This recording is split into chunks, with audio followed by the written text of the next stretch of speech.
সব জল্পনা কল্পনা ও দীর্ঘ প্রতীক্ষার অবসান ঘটিয়ে অবশেষে বাস্তবায়িত হচ্ছে নবম জাতীয় পে স্কেল। আগামী 1 জুলাই থেকে ধাপে ধাপে বেতন কাঠামো কার্যকর হবে। বহুল আলোচিত নতুন পে স্কেল নিয়ে সর্বশেষ সম্ভাব্য তথ্য। এখন সবচেয়ে বড় প্রশ্ন হলো, নতুন পে স্কেল কার্যকর হলে কোন গ্রেডে কত বেতন বৃদ্ধি হতে পারে এবং কারা সবচেয়ে বেশি সুবিধা পেতে পারেন। চলুন শুরু করি বিস্তারিত। দেশের সরকারি চাকরিজীবীদের দীর্ঘদিনের দাবি ছিল বর্তমান মূল্যস্ফীতি ও জীবনযাত্রার ব্যয় বিবেচনায় বেতন কাঠামো পুনর্বিন্যাস করা। বিভিন্ন পর্যায়ে আলোচনার পর নতুন পে স্কেল নিয়ে সরকারের নীতি নির্ধারণী মহলে আলোচনা জোরদার হয়েছে। সূত্রগুলো বলছে, নতুন বেতন কাঠামোতে নিম্ন ও মধ্যম গ্রেডের কর্মচারীদের প্রতি বিশেষ গুরুত্ব দেওয়া হতে পারে। একই সঙ্গে বিভিন্ন ভাতা পুনর্নির্ধারণের বিষয়টিও আলোচনায় রয়েছে। এখন আসা যাক গ্রেড ভিত্তিক সম্ভাব্য বেতন বৃদ্ধির আলোচনায়। প্রথম গ্রেডের কর্মকর্তাদের বর্তমান মূল বেতন উল্লেখযোগ্য পরিমাণে বৃদ্ধি পেতে পারে। পাশাপাশি গাড়ি সুবিধা, বাড়ি ভাড়া ভাতা এবং অন্যান্য সুযোগ সুবিধাতেও পরিবর্তন আসতে পারে। দ্বিতীয় গ্রেডের কর্মকর্তাদের ক্ষেত্রেও বড় ধরনের বেতন সমন্বয়ের সম্ভাবনা রয়েছে। সংশ্লিষ্ট মহলের ধারণা অনুযায়ী মূল বেতন বৃদ্ধির পাশাপাশি বিভিন্ন ভাতার হারও বাড়ানো হতে পারে। তৃতীয় গ্রেডের কর্মকর্তাদের জন্য নতুন কাঠামোতে আকর্ষণীয় পরিবর্তন আসতে পারে।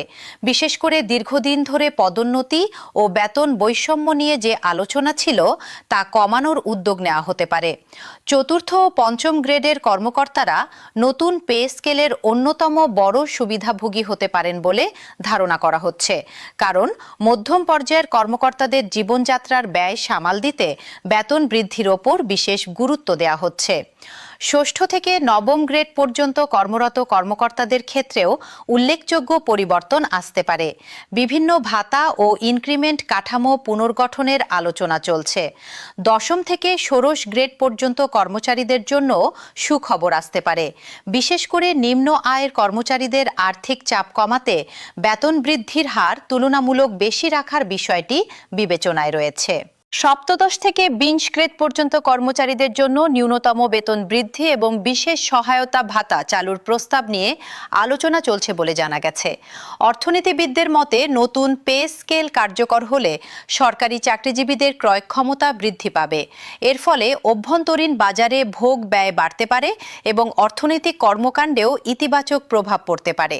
তবে বিশেষজ্ঞরা সতর্ক করে বলেছেন, বেতন বৃদ্ধির পাশাপাশি মূল্যস্ফীতি নিয়ন্ত্রণেও কার্যকর পদক্ষেপ নিতে হবে। অন্যথায় বেতন বৃদ্ধির সুফল পুরোপুরি পাওয়া কঠিন হতে পারে। এদিকে সরকারি চাকরিজীবীদের বিভিন্ন সংগঠন দ্রুত নতুন পে স্কেল ঘোষণা ও বাস্তবায়নের দাবি জানিয়েছে।